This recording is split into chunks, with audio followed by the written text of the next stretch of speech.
Ciao a tutti, benvenuti nel canale e benvenuti a bordo di questo magnifico aereo MD-82. Lo stimolo per creare una serie di videoguide dedicato al MedoGeeks nasce dalla mia forte passione per le MD-80. Tra gli add-ons in commercio considero quello della Leonardo infatti il più realistico per la fedeltà con cui riproduce questo incredibile aeroplano. Prima di presentare e illustrarvi le innovazioni apportate nell'ultima versione, voglio darvi un breve cenno storico. La prima versione del Medog venne rilasciata a Natale del 2006. Nei mesi successivi uscì la versione per FSX e verso la fine del febbraio 2018 è stato pubblicato contestualmente per Flight Simulator X, Prepare 3D versione V3 a edizione 32 bit e per Prepare 3D V4 edizione 64 bit. Nel settembre del 2018 è uscito il primo service pack ufficiale che correggeva una serie di bugs, includendo una rivisitazione della grafica e del modello 3D e degli effetti. Inoltre, l'aggiunta di luci dinamiche in sostituzione delle True Light che vennero abbandonate hanno portato migliorie alle luci del pannello, non solo in termini grafici, ma anche nelle prestazioni in termini di frame rate. Nel 2019 abbiamo avuto 3 release importanti. La prima a gennaio con l'uscita del PBR per Prepare 3D, aggiornando il modello 3D con PBR sia nel Virtual Cockpit sia nel modello esterno. Va sottolineato che è stato il primo add-on ad implementare un modello PBR e ancora oggi MedoGeeks è tra i pochi ad averlo sul Virtual Cockpit e sul modello esterno. La seconda, in giugno, è stato aggiunto il sistema Hackers. Terza, successivamente in ottobre, è stato aggiunto lo Shared Cockpit e la stampa dei messaggi Hackers su stampante fisica o visibili sul Virtual Cockpit. Nel 2020 due importanti release. La prima verso la fine di aprile con l'implementazione del EFB, Electronic Flight Bag, e la seconda a maggio con l'uscita della prima versione per Prepare 3D V5 sia per il modello MD82 e sia per i service pack 83-88. Per concludere, i primi di dicembre l'ultima versione ufficiale è stata ottimizzata per l'Hotfix 1 di Prepare 3D 5.1, aggiungendo inoltre a questa versione il pushover, che sarebbe una web app che permette di ricevere i messaggi hackers su tablet o smartphone, una buona alternativa alla più costosa stampante fisica. Ma veniamo alle presentazioni. Who are you? My name is Bond. James Bond.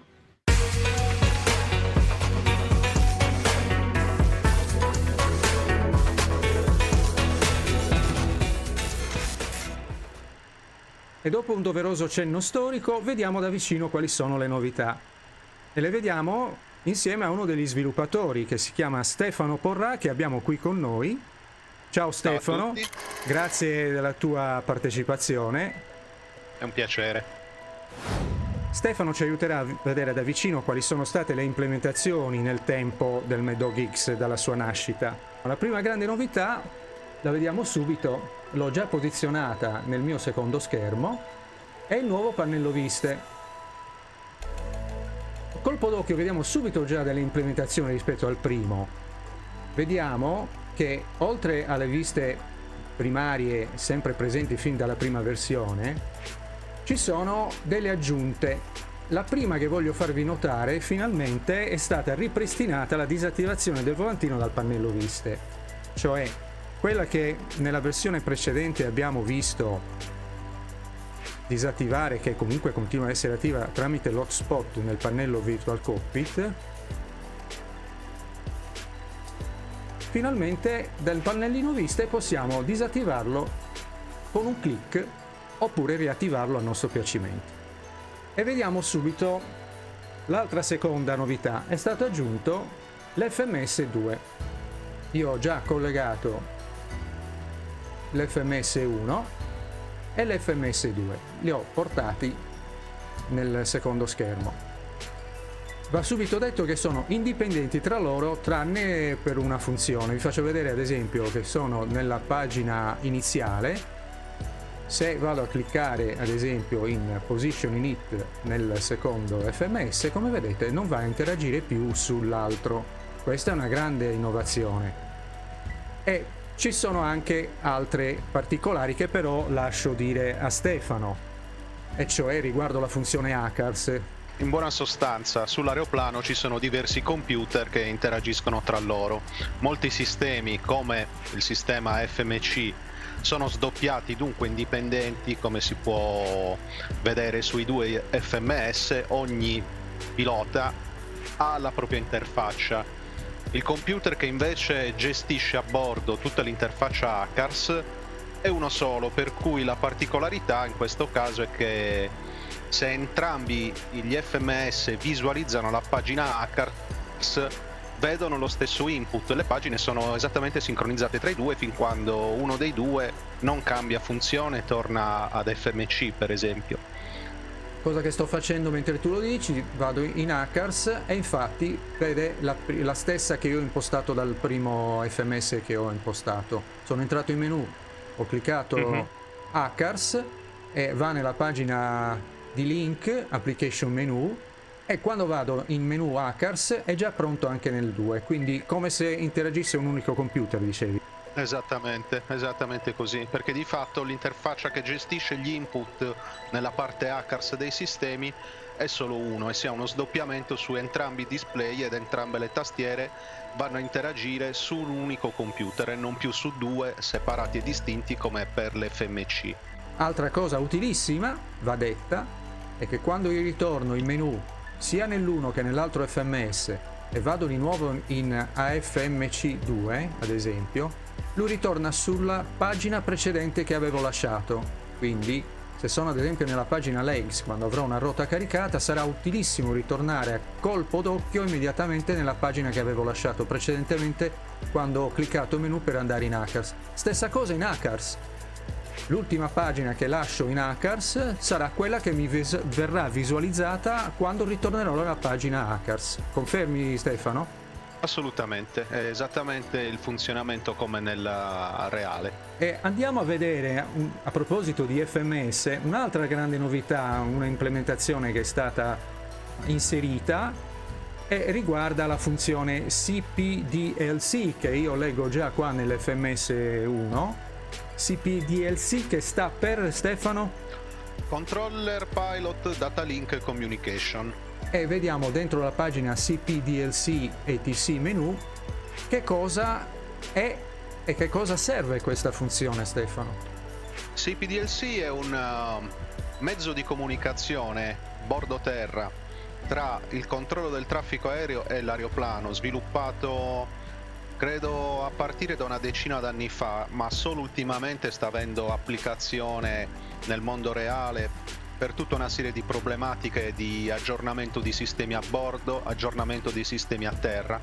Fondamentalmente nasce per sgravare la frequenza da troppe comunicazioni, quindi consente lato controllore e lato pilota di poter ricevere o inviare messaggi che hanno la stessa validità di una vera e propria autorizzazione data a voce.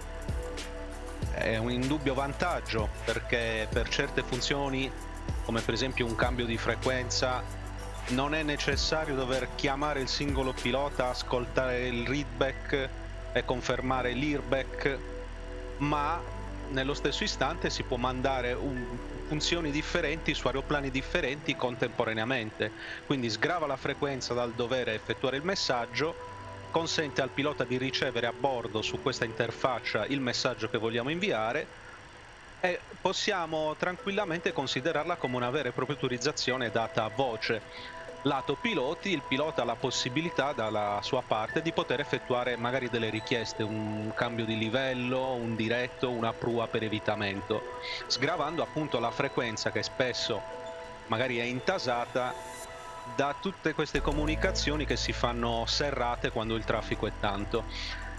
Quindi lo scopo di questo sistema è essere alternativo alla voce, ma non lo sostituisce, in quanto comunque la voce resta sempre il canale primario. Si può fare il CPDLC, ma quando non funziona il CPDLC si torna alla voce, o se il controllore o il pilota hanno necessità di comunicare qualcosa di immediato, lo si fa sempre via voce. Tutti quanti stiamo volando con il canale IVA o VATSIM, la parte americana, e ho notato, tu lo sai anche meglio di me, che il CPDLC è stato integrato sia in VATSIM che in IVAO. Ora, penso che IVAO ci stiano ancora lavorando, nel senso che l'interfaccia è già pronta, ma probabilmente non tutti gli ATC, gli enti lo utilizzano, però laddove doveste voi, attraverso WebEye, che tutti ormai conosciamo, vedere un ente che ha il CPDLC attivo, e lo vediamo nei remarks che lui lascia con l'ATIS, le informazioni di ATIS, lui dà il CPDLC attivo e l'identificativo. Quindi noi che cosa dovremmo fare? Noi andiamo nella pagina praticamente CPDLC ATC menu che io ho già visualizzato, si va in connection, notification, vedete, ora qui tutti i campi sono vuoti. Perché? Perché non abbiamo ancora caricato un piano di volo nella nostra rotta, nella pagina rotta. Essendo vuota, è vuoto anche questo, ma vi dico già che quando ci sarà un piano di volo inserito, quindi origine, destinazione, rotta inserita e addirittura il vostro identificativo, numero di volo che voi avrete anche inserito, compariranno il vostro volo, il numero di volo identificativo e anche la vostra from and to, cioè aeroporto di partenza e aeroporto di destinazione. Quindi qua voi dovrete inserire l'identificativo che leggete in WebEye nel CPDLC, quindi supponendo Roma magari si identifica con CPDLC Lima India Romeo Romeo, voi inserirete Lima India Romeo Romeo qui. Adesso non appare nulla, ma quando è tutto regolare online, perché chiaramente siamo offline in questo momento, qui sulla destra apparirà un Notify. Cliccando su Notify daremo la notifica all'ente che noi da bordo siamo abili al CPDLC Communication, vero Stefano? Assolutamente, hai spiegato molto bene. Quindi, altra cosa, Stefano, vedo che c'è nella pagina menu del CPDLC ATC, c'è una parte dice Free Test e poi Request. Perfetto. Non tutti i paesi che hanno implementato il CPDLC nella realtà hanno la possibilità di utilizzare questa funzione. Noi di sicuro in Italia non le abbiamo, ma il concetto molto semplice, come una chat di WhatsApp. Cioè si può, oltre a dei messaggi preformattati che poi magari vedremo nell'altra pagina Requests, si può anche inviare del testo personalizzato direttamente al controllore. So che questa funzione è utilizzata per esempio in ambito oceanico, quando un aeroplano equipaggiato CPDLC può fare messaggistica free text, e spesso viene chiesto, essendo appunto in aree non coperte molto bene da radar o da radio, viene chiesto via CPDLC a un aeroplano equipaggiato di chiedere in frequenza a un altro aeroplano nelle sue vicinanze un riporto di posizione. Come ad esempio quando andiamo nella pagina Receive Message con un'istruzione ATC diretto a un dato waypoint, ad esempio, noi avremo 3 risposte da mandare che appariranno: Enable, Wilco e poi l'altra che non mi ricordo, Stefano. Standby. E dopodiché, quando sei sicuro di essere abile alla richiesta, all'istruzione ricevuta via testo, gli daremo Wilco, che apparirà qui in alto a destra. L'altra invece è Request, Stefano. Request, esatto, questa funzione compone dei messaggi preformattati in un formato standard definito dalla normativa. Abbiamo la possibilità, come vedi, di effettuare diverse richieste: direct to, heading, flight level, altitude, speed o Mach. Queste sono le 4 richieste che possiamo inoltrare al controllo, quindi diretti verso un punto, una prua, un cambio di livello o una specifica velocità o numero di Mach. Al di sotto c'è la motivazione, se appropriato si può scegliere, se clicchi su Due to viene fuori weather. Per esempio possiamo scrivere sullo scratchpad 180, supponiamo di voler richiedere questa prua, heading quindi 180. Due to, vogliamo notificare al controllo la motivazione di questa prua e potrebbe essere di weather, poi nel quarto tasto a sinistra, nel quarto LS key, due to, un clic a fianco e viene fuori weather. Viene fuori weather se lo voglio mettere io, naturalmente. Esatto, se rifai clic torna su nil. Mentre il due to a destra serve per selezionare aircraft performance. Quindi le due possibilità sono queste. Questo è per snellire Esattamente. la frequenza radio. Avendo adesso due FMS separati, uno Esatto. lasciandolo impostato sulla rotta e l'altro sul CPDLC, non mi dà alcuna difficoltà a gestire sia la navigazione e sia la comunicazione via testo. Ovvero è necessario, se non indispensabile a questo punto, avere due FMS separati come viste 2D, magari da poter mettere su un secondo monitor per poter interagire con questi sistemi. Io credo che questa sia fantastica, questa novità del Mad Dog X. Chi vola in rete, da quando c'è la grande innovazione del Virtual Cockpit, uno come me ad esempio si è sempre trovato in difficoltà nel gestire le frequenze della comunicazione radio. C'è una vista dedicata implementata dall'origine e la vediamo qui, ma è in versione Virtual Cockpit. Che cosa comporta? Questa visualizzazione ha sì un dettaglio completo della parte virtual, ma mi toglie la vista dalla parte navigazione, quindi io qua vengo distratto nella parte navigazione. Anche se c'è l'autopilota inserito, io non sto vedendo quello che l'aeroplano sta facendo. Allora è nata, soprattutto per chi vola in rete, la necessità di poter gestire meglio la selezione delle varie frequenze radio. Ed ecco qui la grande novità, la terza grande novità del Mad Dog, che è la vista di un 2D di un pannellino radio che io vado a selezionare. La si può richiamare dal pannello viste e vediamo che implementa le funzioni essenziali che ci servono. Il TCAS, fantastico, perché finalmente posso, prima di allinearmi, metterlo on o in standby quando io atterro e libero la pista, senza dover ritornare alla vista Virtual Cockpit richiamandola nel pannellino viste. Altra grossa utilità, nella parte VHF lo sviluppatore ha inserito la commutazione da COM1 a COM2, utilissima, perché se dalla frequenza standby, se dalla frequenza attiva del COM1, che ad esempio era in IVAO è 122.8 e la Unicom, dobbiamo passare a una frequenza attiva su IVAO, possiamo selezionarla nella COM2 e poi commutare in COM2 e renderla attiva direttamente dal pannello 2D.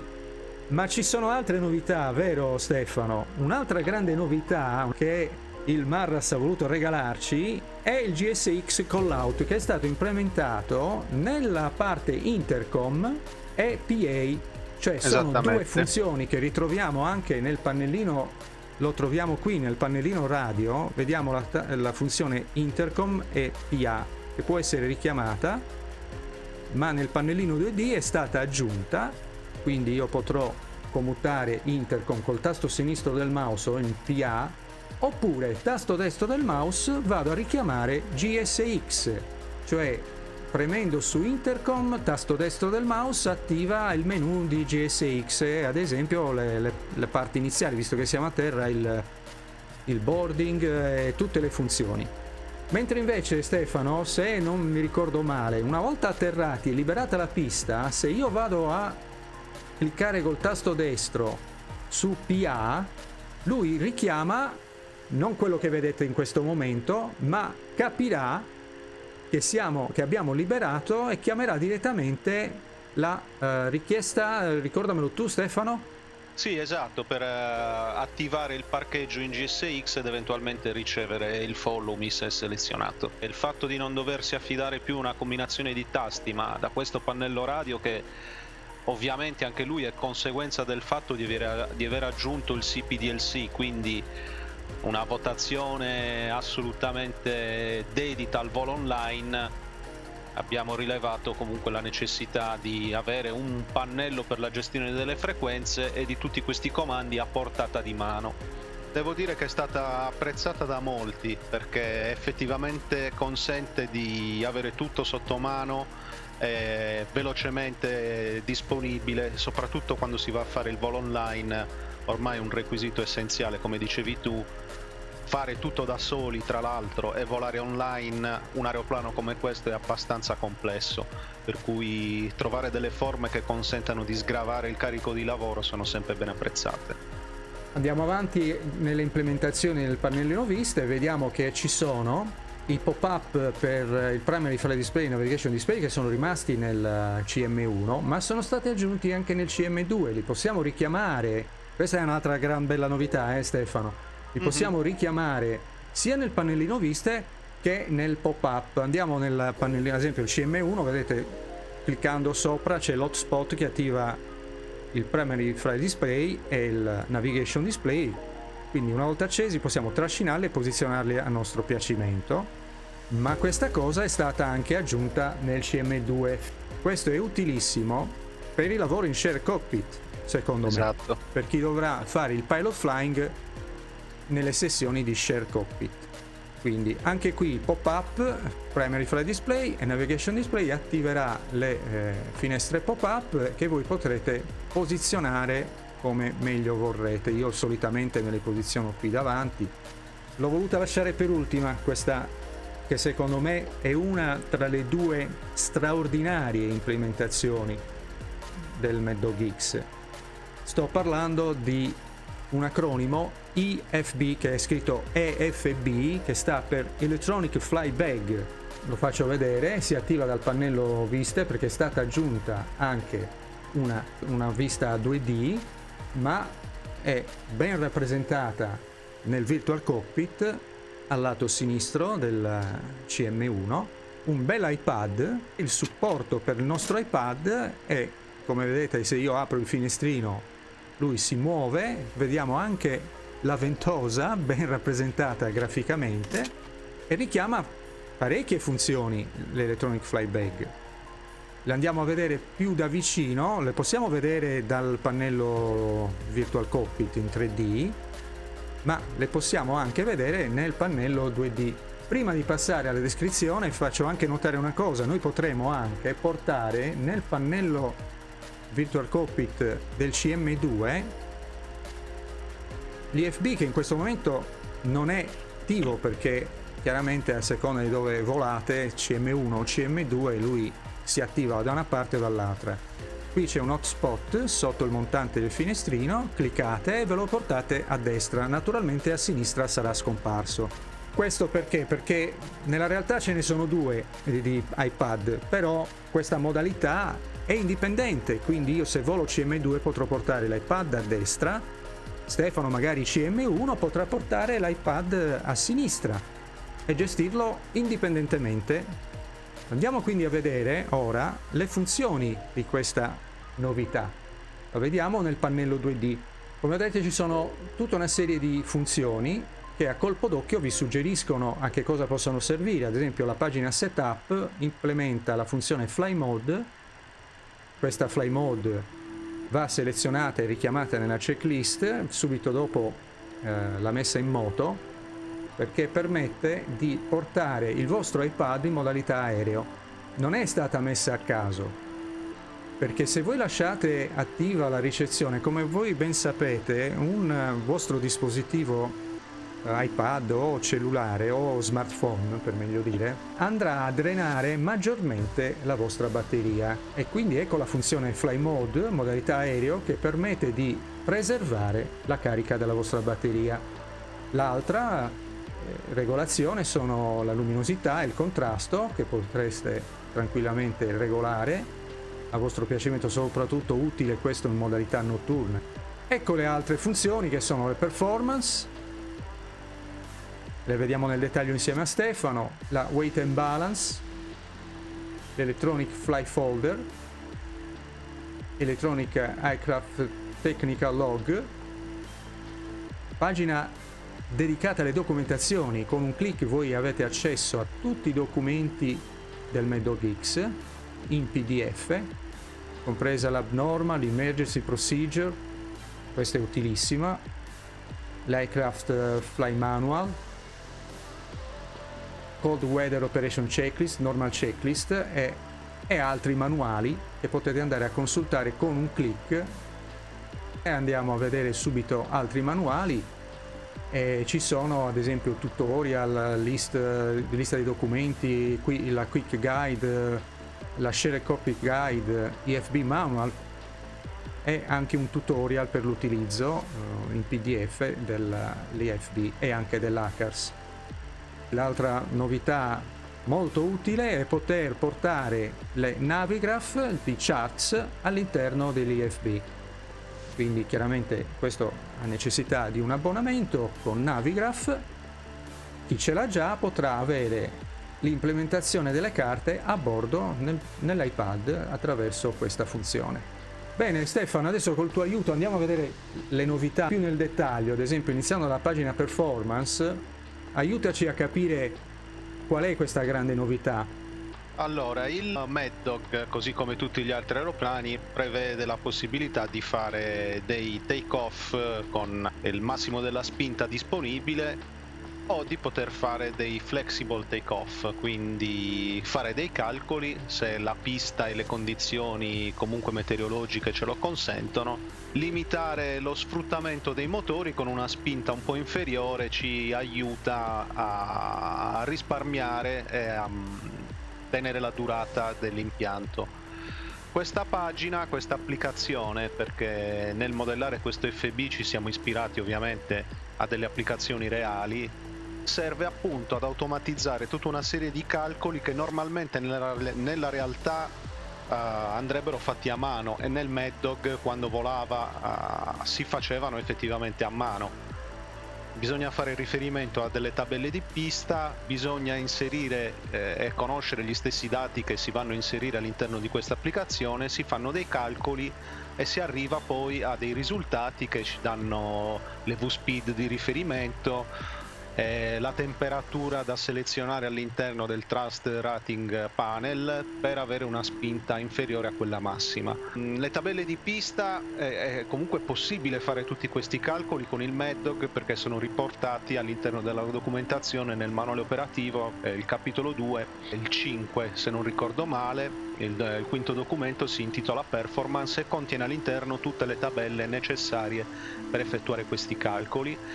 Fortunatamente la tecnologia ci viene incontro e inserendo i dati questa applicazione fa il calcolo per noi, per cui dato un aeroporto, data la pista, date le condizioni che ci vengono richieste sia meteo che impostazioni della macchina come il flap selezionato, l'antighiaccio o se è un decollo che vogliamo fare con i packs accesi o spenti, l'applicazione calcola le corrette velocità basandosi su quelle tabelle, quindi ci viene incontro perché ci consente di automatizzare tutti questi calcoli. È una cosa che è stata chiesta da tempo perché il calcolo del take-off flexible appunto non è una cosa immediata.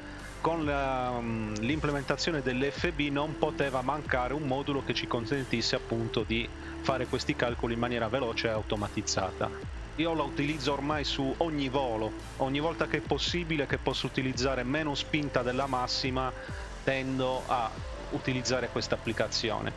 I risultati che vengono fuori da questi calcoli sono assolutamente molto aderenti a quelli che sarebbero fatti a mano nella realtà, quindi è uno strumento che tra l'altro essendo sviluppato da noi tiene conto della configurazione della macchina, per cui MD82 monta magari un motore diverso da MD83 che ha una spinta superiore, tiene in considerazione anche il peso a vuoto della macchina il Mad Dog può avere una classe mista, business ed economy o solo economy con più posti.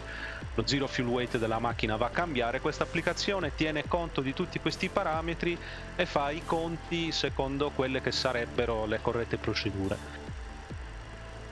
Questa è una grande novità. Volevo aggiungere un piccolo dettaglio tecnico, Stefano. Qua in alto Certo. vediamo Runway Length Reduction from Runway Start, importantissimo, ma perché? Certo. Perché se ad esempio la lente, quando voliamo soprattutto in rete, in IVAO, e non è la prima volta che accade, molte volte rispetto a un punto attesa che io avevo preventivato potesse essere, mi dicono di inserirmi in un altro punto attesa che è magari un raccordino che lo precede, ma che magari toglie 200 metri di lunghezza alla pista.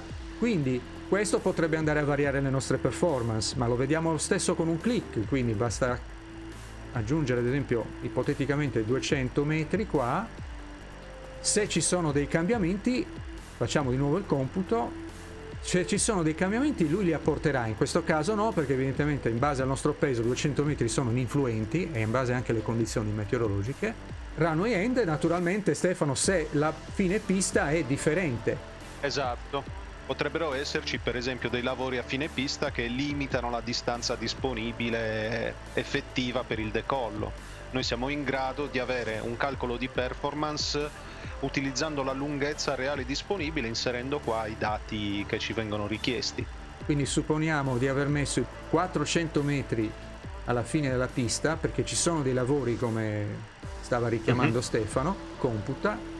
Beh, non c'è una grande differenza, l'assume temperature è sempre la stessa, quindi diciamo che con questo peso non c'è una grande variazione alle nostre prestazioni e quindi possiamo tranquillamente accettare anche la condizione che l'ATC ci dà di riduzione di ulteriori 200 metri e partire con molta tranquillità perché siamo dentro le performance.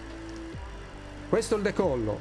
Altra funzione è l'atterraggio, quindi inseriremo l'aeroporto di destinazione, ad esempio Napoli, andremo a inserire le condizioni della pista. Sta piovendo, ma le braking action, cioè le condizioni di frenata, sono buone, quindi il vento, temperatura, pista in uso e naturalmente qui anche i flap in atterraggio che possono essere configurazione da 15 a 28 oppure 15-40. Anche qui supponiamo di atterrare con 55.700 kg, ecco che ci darà con un click la attuale landing distance richiesta e la fattorizzata e le nostre velocità di estensione dei flap e la velocità VRF di atterraggio, che in questo caso, avendo selezionata qui la 28 come configurazione, lui la richiama. Se volessimo atterrare con flap a 40 basta un altro click su calcola, lui ha aggiornato la VRF per 40 con slot sempre estesi 130.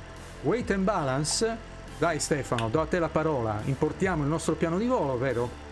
Sì, esatto, in basso a sinistra abbiamo un tasto import OFP, quindi dopo aver generato un piano di volo da SimBrief o PFPX abbiamo la possibilità di richiamare all'interno qua i pesi del nostro piano di volo, o volendo possiamo configurare a mano andando a replicare quella che è la pagina Weight and Balance del Load Manager, quindi dell'applicazione esterna. Possiamo interagire nella stessa identica maniera, variare il peso, variare il cargo, variare i passeggeri e spostare il centro di gravità qualora necessario. Tutto questo in tempo reale è aggiornato se usiamo GSX per quanto riguarda il numero di passeggeri e il carburante che poi viene imbarcato effettivamente quando andiamo a richiamare i servizi. Non c'è molto altro da dire su questa pagina perché in effetti è proprio una copia identica di quello che abbiamo sul Load Manager. Poi Electronic Flight Folder, anche se ci arriverà attraverso stampante Virtual Cockpit, qua in questa zona arriverà stampata, se abbiamo selezionato il Virtual Cockpit come stampante, arriverà il piano di carico alla fine dell'imbarco dei passeggeri, o con stampante fisica vi verrà stampato che avete preselezionato nel menu di Mad Dog, ma l'Electronic Flight Folder potrà essere richiamato in un click.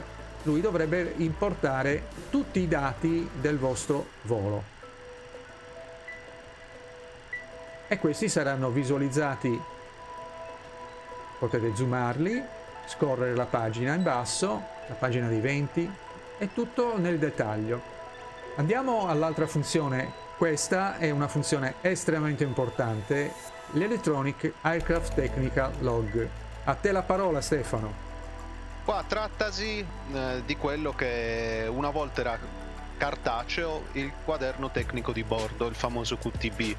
Questa applicazione ci consente non di impostare delle avarie, ma di seguire tutto lo stato della macchina, la sua storia, le avarie che eventualmente ha avuto durante i voli e gli interventi che sono stati poi fatti a terra per correggere tutti questi difetti. Se apriamo l'applicazione abbiamo 4 diversi tab. Il primo è Status, dove ci vengono riassunti i dati della macchina, la registrazione, le ore di volo registrate, i cicli macchina, l'ultima data della weekly check, l'ultima data del service check, l'ultimo volo, data, partenza e destinazione, e sotto abbiamo una lista in grigio più chiaro con le required action se dovessero essere necessarie. Una che sicuramente viene fuori dopo il volo è quello della richiesta al tecnico della verifica dopo atterraggio. Si andrà a fare la richiesta premendo il tasto request, e quando apriremo le porte dell'aeromobile virtualmente il nostro ingegnere salirà a bordo e ci comunicherà l'esito del check che viene fatto. Sì, la parte che apparirà, te lo posso dire, è transit check. Esatto, il transit check. Lui Grazie. questo required action lo cambierà in transit check e tu farai la richiesta. Naturalmente devono essere le porte aperte, quindi questo vi consiglio di farlo. Anzi, deve essere fatto quando avete chiamato lo sbarco, vi apriranno le porte e quindi è per tutto reso realistico, altrimenti il tecnico come sale a bordo se la porta gli se la trova chiusa in faccia. Andiamo nella seconda funzione interna all'Electronic Aircraft Technical Log, che è la history. La history è esattamente la storia della macchina, quindi qua vedremo riassunte, se ne abbiamo avute, tutte le avarie. Non ha possibilità di interazione, è soltanto lo storico di tutte le attività manutentive che sono state effettuate poi a seguito. C'è da dire una cosa, che il Mad Dog tende, quando abbiamo il realistic mode attivato, quindi possiamo soffrire di eventuali avarie, il Mad Dog tende a sviluppare più o meno una sua anima. Ci renderemo conto volando parecchio, perché questo si possa notare, che certe avarie tendono a verificarsi più frequentemente rispetto ad altre, e da questa pagina è possibile rendersi conto eventualmente di questa peculiarità. Problemi ai generatori, quando cominciano a capitare, è abbastanza probabile che rincontreremo nuovamente questo stesso tipo di avaria, fin quando almeno non andremo a fare un check più pesante e strutturato alla macchina. Il Mad Dog in questo vive veramente di una sua propria anima, è una macchina che invecchia, è una macchina che accumula discrepanze nella presentazione dei dati, nell'usura di certe parti come i motori o l'APU. Tramite questa pagina abbiamo a colpo d'occhio tutta la storia del nostro aeromobile, a meno che non andiamo a resettarla, cosa che poi dall'home manager eventualmente si possono resettare sia il numero di ore effettuate che il numero di cicli. All'aumentare delle ore volate e dei cicli effettuati, certe avarie, ripeto, tendono a ripresentarsi con più frequenza rispetto ad altre. La parte successiva, i deferred defects, sono avarie che sono però dispacciabili nella mail.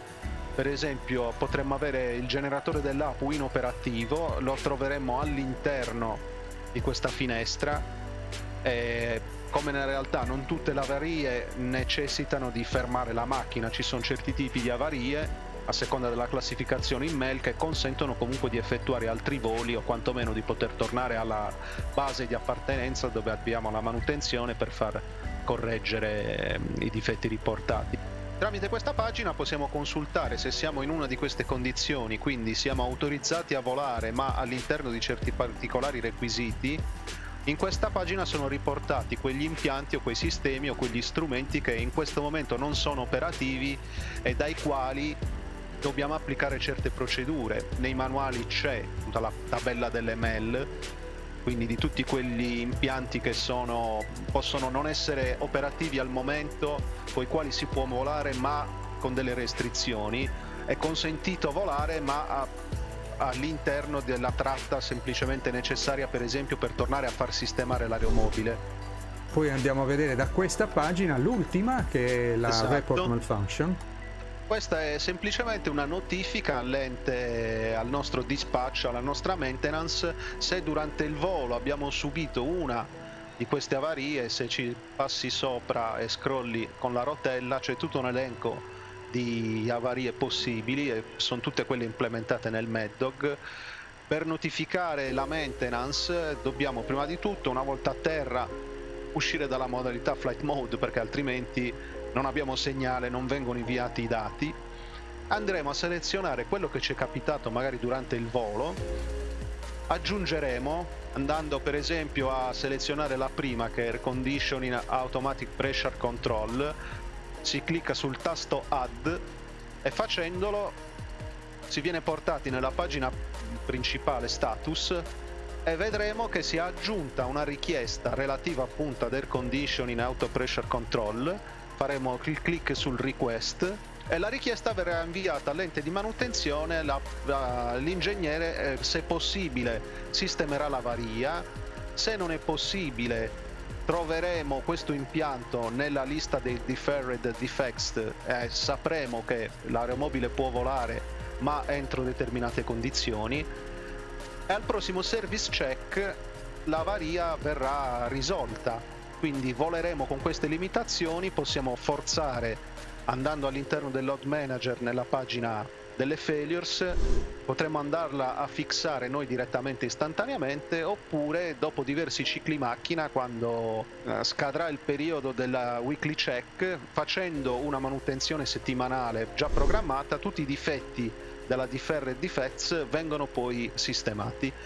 E come ultimo passaggio troveremo questo difetto risolto ma presente nella history dell'aeroplano. Quindi nella pagina history avremo l'air conditioning auto pressure control una volta sistemata, fa parte della storia del nostro aeroplano.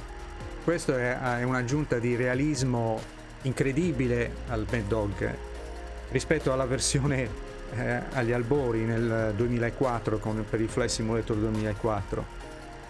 Questo che vediamo oggi, ieri sembrava fantascienza, vero Stefano? Assolutamente, oggi l'evoluzione ha portato a degli sviluppi impensabili davvero, ma neanche fino a troppo tempo fa.